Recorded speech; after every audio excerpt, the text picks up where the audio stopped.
soit avec vous.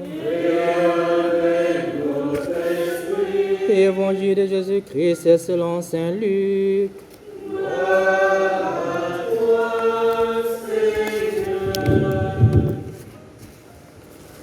Quand fut accompli le temps où Élisabeth devait enfanter, elle mit au monde un fils.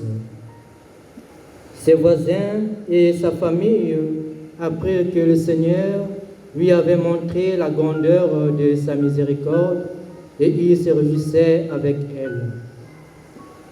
Le 8e jour, ils vinrent pour la circoncision de l'enfant.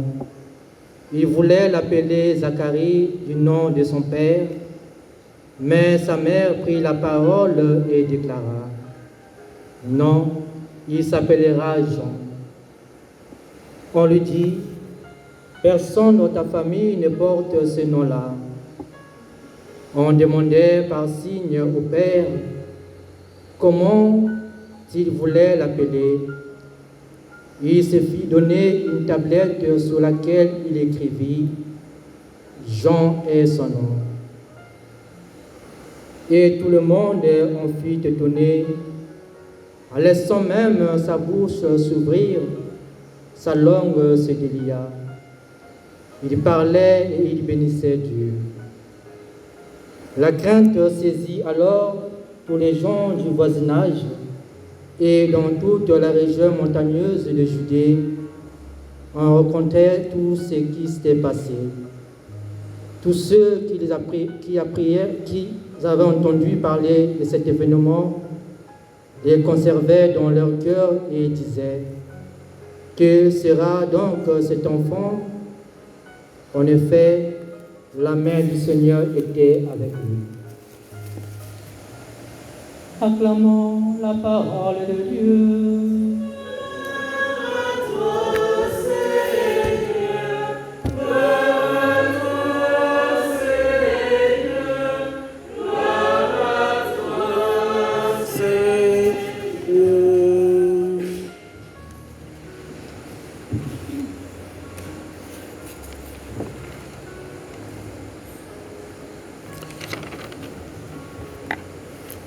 Que sera donc cet enfant?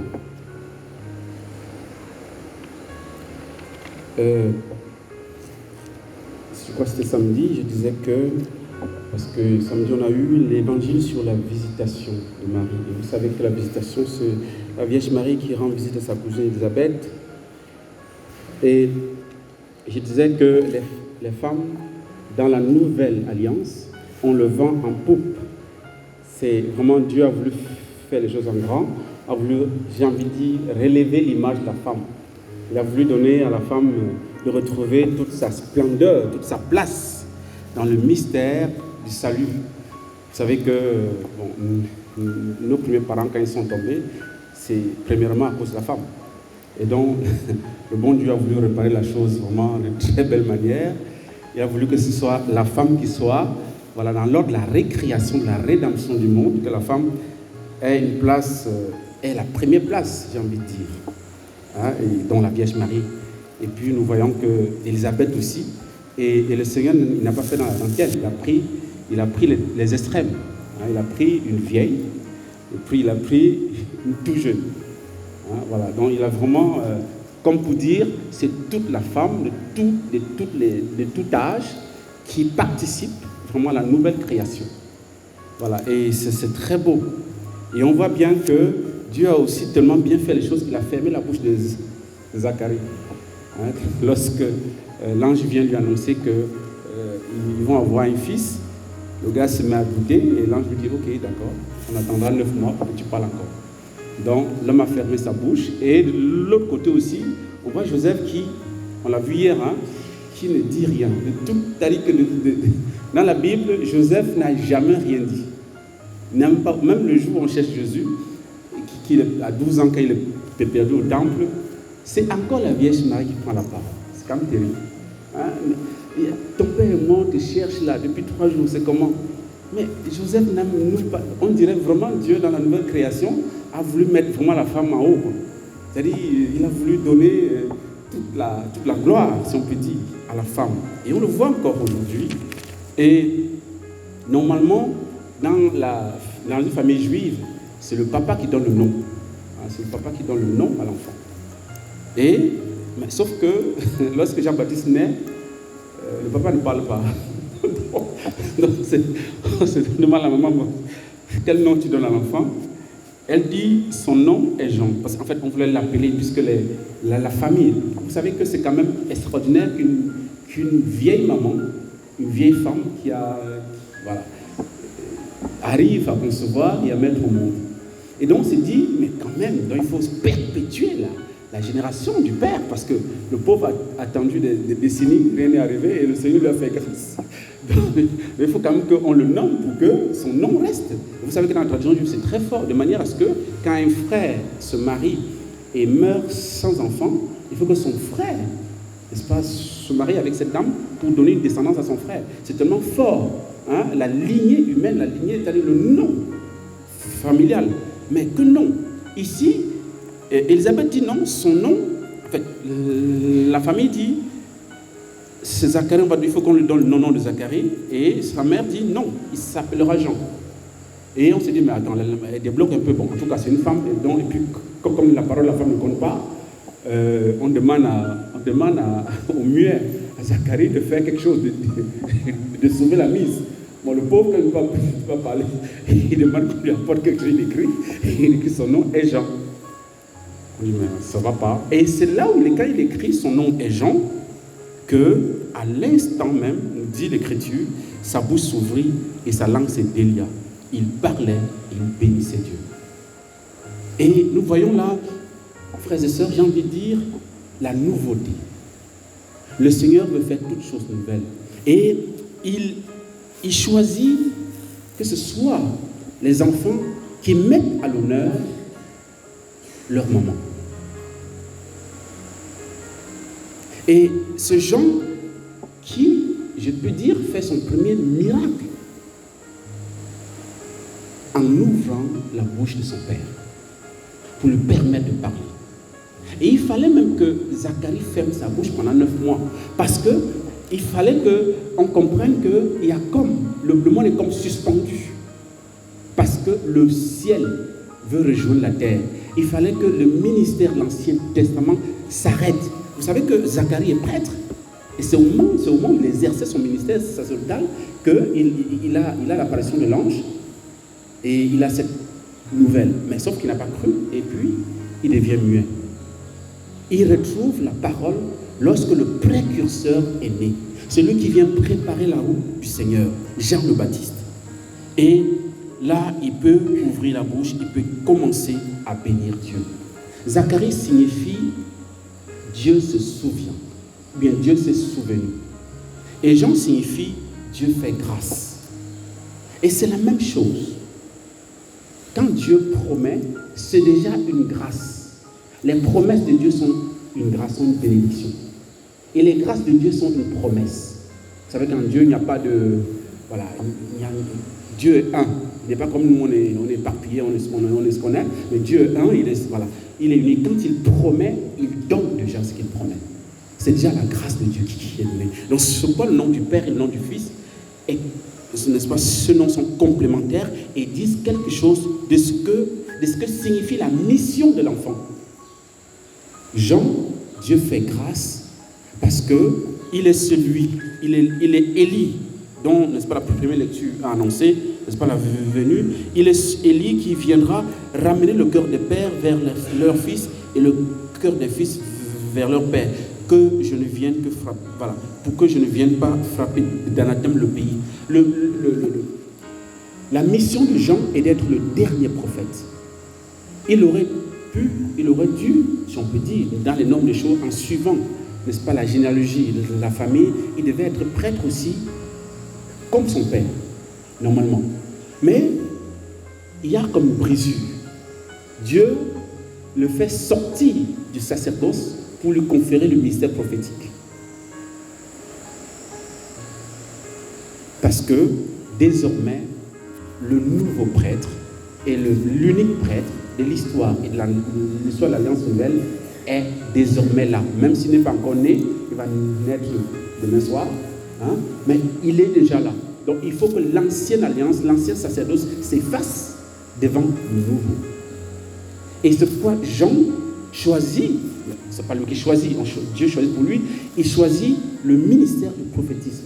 Il choisit de poursuivre le ministère d'Élie pour annoncer, pour préparer le cœur des enfants à retourner vers leur père et vice-versa. Et je me rends compte aussi que par rapport au nom, Dieu a pris l'engagement, en fait, il a choisi de donner l'enfant à Élisabeth et à son mari, Zacharie, au moment où il ne pouvait plus en avoir. Et il assume ce don jusqu'au bout, jusqu'à donner le nom de l'enfant.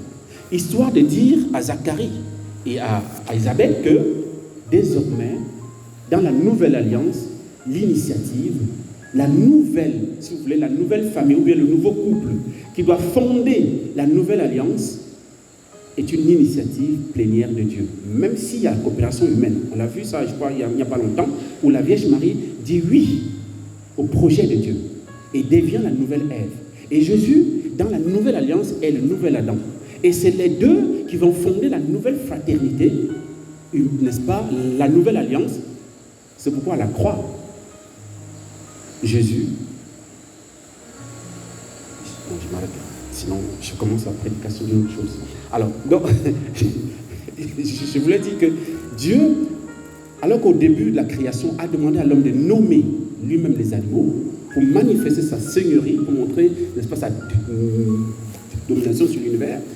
Ici, Dieu prend l'initiative lui-même de donner le nom. Et le nom, chaque nom est programmatique. C'est-à-dire qu'il ne donne pas un nom au hasard. C'est lié au ministère de chacun. Jean est celui qui vient nous rappeler que Dieu fait grâce. L'heure de la grâce est arrivée. Le mystère du salut a commencé avec Jésus. Depuis le premier jour de l'Annonciation, où l'Esprit Saint est descendu sur la Vierge Marie, les temps nouveaux ont commencé. Le premier jour de Noël, ce n'est pas demain soir, ce n'est pas le 25. Le premier jour de Noël, c'est le jour de l'Annonciation. Depuis le 25 mars a commencé le temps de Noël. Parce que Dieu est déjà dans notre monde, dans le sein de la Vierge Marie. Et Jean vient le révéler, préparer les cœurs et aujourd'hui nos cœurs, pour que demain soir, que ça déménage, que nous puissions danser de joie parce que notre Seigneur est au milieu de nous. Et c'est ça sa fonction. Et Jean-Baptiste a été prophète du Christ par toute sa vie. Déjà, on se souvient qu'à 6 mois, il a manifesté la présence du Christ en dansant dans le sein de sa mère. Et à la naissance, il fait parler son père. Demain, on va entendre son père avec ce qu'on appelle le Benedictus. Hein, béni soit le Seigneur, le Dieu d'Israël, qui visite la chair de son peuple, etc. Et Jean le Baptiste, par toute sa vie, va être précurseur du Christ, dans sa vie et dans sa mort. Jean-Baptiste va prêcher comme le Christ viendra prêcher. Jean-Baptiste, quand il va baptiser le Christ, quelque temps après, on va l'arrêter. Parce qu'il faut qu'il s'arrête. Et que le nouvel prédicateur, l'unique prédicateur, doit être le Christ. Il doit fermer sa bouche. Et quelque temps après aussi, on va le tuer. Et par sa mort, il prophétise la mort du Christ, qui sera aussi un martyr. Dans sa vie, comme dans sa mort, Jean le Baptiste va assumer son ministère prophétique, va assumer son nom jusqu'au bout. Frères et sœurs, je ne sais pas comment vous appelez, mais moi je m'appelle Pierre-Marie de l'Eucharistie. Et chaque fois que je le dis à quelqu'un, en fait, bon, c'est pas chaque fois, mais à certaines personnes me disent, mais ton nom là, c'est tout un programme. Et nous avons toute la vie pour accomplir le programme qui repose sur nous, frères et sœurs. Même si tu portes le nom, je ne sais pas de qui là, de Brenda. Brenda ne signifie rien sur le plan des saints, mais bon, c'est pas grave. Mais débrouille-toi à trouver un prénom chrétien, parce qu'il faudrait que notre nom donne sens à notre existence, et puis détermine notre programme de vie, que ce soit comme une feuille de route. Jean a accompli sa mission, il a porté son nom jusqu'au bout, jusqu'au martyr. Pierre-Marie l'Eucharistie, je ne sais pas à quoi ça, n'est-ce pas, ça va aboutir, mais toujours est-il que c'est ordonné à l'Eucharistie. Amen. Et c'est ce que nous allons célébrer tout à l'heure.